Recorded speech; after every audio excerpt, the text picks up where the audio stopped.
আমার নাম রাজা। আমি একটা বড় কোম্পানিতে ম্যানেজার হিসাবে কাজ করি। আমি আমার চাকরিটা পেয়েছি যখন আমার 22 বছর বয়স ছিল। এখন আমার বয়স 35 বছর। এত বছর আমি সিঙ্গেলই ছিলাম। আমি আমার জন্য উপযুক্ত একটা মেয়ের অপেক্ষায় ছিলাম।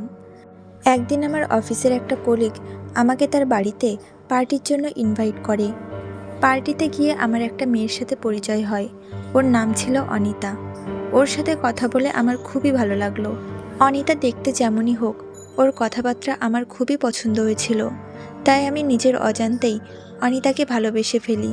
আমি শুনেছি অনিতা নাকি আগে অনেক বেশি সুন্দর দেখতে ছিল। ওর হাসিটা দেখে সবাই পাগল হয়ে যেত। ওর হাসির জন্য ওর আশেপাশের লোকজন ওকে খুবই পছন্দ করত। কিন্তু হঠাৎ কোনো কারণে অনিতা ডিপ্রেশনে চলে যায়। তার জন্য ওর চেহারা এখন আগের মতন নেই। কিন্তু তবুও আমার ওকে খুবই ভালো লেগে যায়। অনিতার সাথে পরিচয় হওয়ার 3 মাস পরেই আমি অনিতার সাথে বিয়ে করি। অনিতার সাথে আমার দিনগুলো বেশ ভালোই কাটছিল। কিন্তু অনিতাকে দেখে মনে হতো ও কোনো একটা কারণে ডিপ্রেশনে আছে। ও কোনো একটা বিষয় নিয়ে কিছু চিন্তা করছে।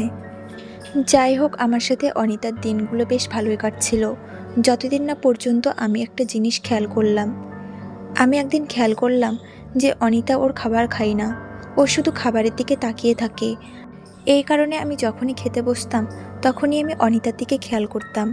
এইভাবে বেশ কিছুদিন কেটে গেল। আমি দেখতাম অনিতা কিছুই খেত না। ও শুধু হাতে চামচ নিয়ে বসে থাকতো আর এমন ভাব করতো যেন ও খাবার খাচ্ছে, কিন্তু আসলেও কিছুই খেত না। তাই একদিন আমি অনিতাকে জিজ্ঞাসা করলাম যে তুমি খাবার কেন খাও না, তুমি শুধু হাতে চামচ নিয়ে বসে থাকো। আমার কথা শুনে অনিতা আমার দিকে কিছুক্ষণ কেমনভাবে তাকিয়েছিল। তারপর ও আমাকে বলল, আমি তো আমার খাবার ঠিকমতোই খাই, তুমি হয়তো আমার দিকে খেয়াল করো না, তুমি হয়তো কিছু ভুল দেখেছ। অনিতার কথা শুনে আমার আর কিছুই বলার থাকলো না। এর পরের দিনও আমি সেই একই রকম দেখলাম। ও ঠিক একই রকমভাবে হাতে খাবার নিয়ে বসে থাকতো। এমনটা আর চলতে দেওয়া যায় না। আমি অনেক কষ্টে অনিতার একজন কাছের মানুষের নাম্বার পেয়েছিলাম। আমি তার কাছে অফিসে গিয়ে ফোন করলাম আর আমি তার কাছে অনিতার ব্যাপারে জানতে চাইলাম। আমি তাকে এটাও বললাম যে অনিতা তার খাবার খায় না, ও শুধু নিজের মুখের সামনে খাবার নিয়ে বসে থাকে। ঠিক তখনই আমাকে সেই লোকটা যা বলল সেটা শুনে আমি অবাক হয়ে গেলাম। লোকটা আমাকে জানালো যে আমার আগেও অনিতার 4 বার বিয়ে হয়ে গেছিল আর আমি ওর 5 নাম্বার স্বামী।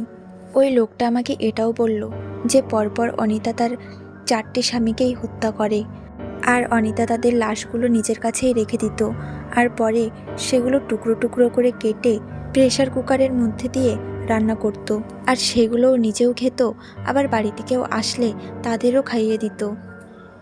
লোকটার মুখে এইসব কথাগুলো শুনে আমার খুবই ভয় হতে লাগলো, কিন্তু আমার এটা বিশ্বাসও হচ্ছিল না।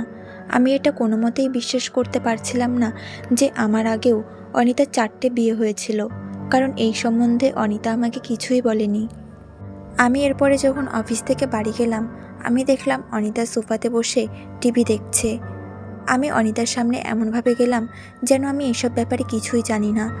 আমি ওর সাথে খুবই নর্মাল ব্যবহার করছিলাম। এরপরে আমি অনিতাকে বললাম, তুমি বসে থাকো, আমি ফ্রেশ হয়ে আসি। যখন আমি ফ্রেশ হতে যাচ্ছিলাম, আমি হঠাৎ করে অনিতার ভয়েস শুনলাম। সেটা শুনে আমি একটু চমকে উঠলাম।